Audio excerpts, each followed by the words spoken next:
Karibu Kanairo, Karibu Kenya 2025, where protests come with a body count.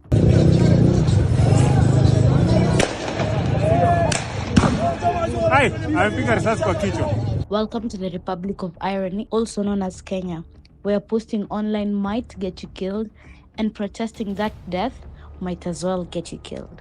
A young man named Albert Ojwang had the right and audacity to say something online that rubbed Deputy Inspector General Langat the wrong way. A tweet that's nowhere to be found. Maybe it was the truth, which, in this country, is far more offensive than any slur. So what did the boys in blue do?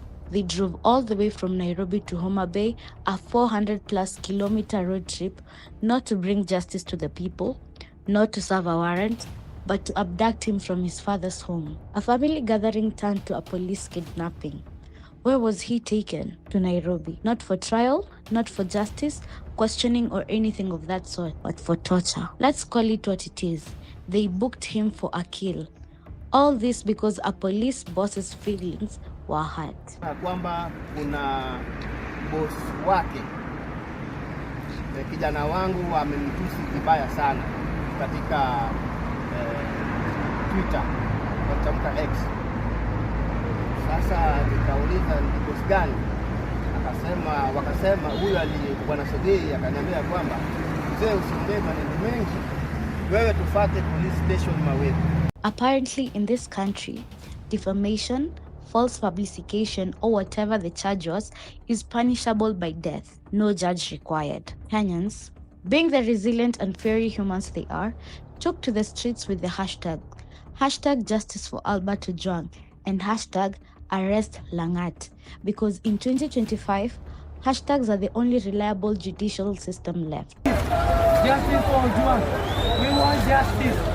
We want justice. Justice. Justice for Ojwang. Justice for Ojwang. We want justice. We want justice. Justice. We want justice. We want justice. Justice for Ojwang. Justice. Justice.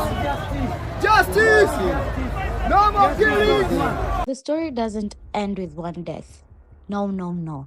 That will be too normal for the average Kenyan cop.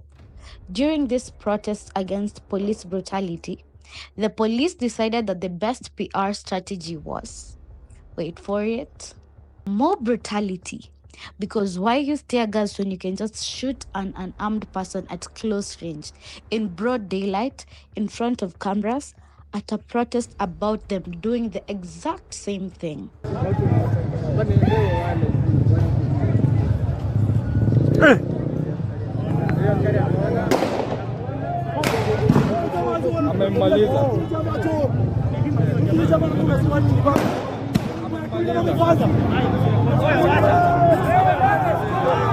Let's do a recap. One man dies for hurting the ego of a government official. Another man dies for being mad that the first man died. The police still walking around with guns and zero accountability.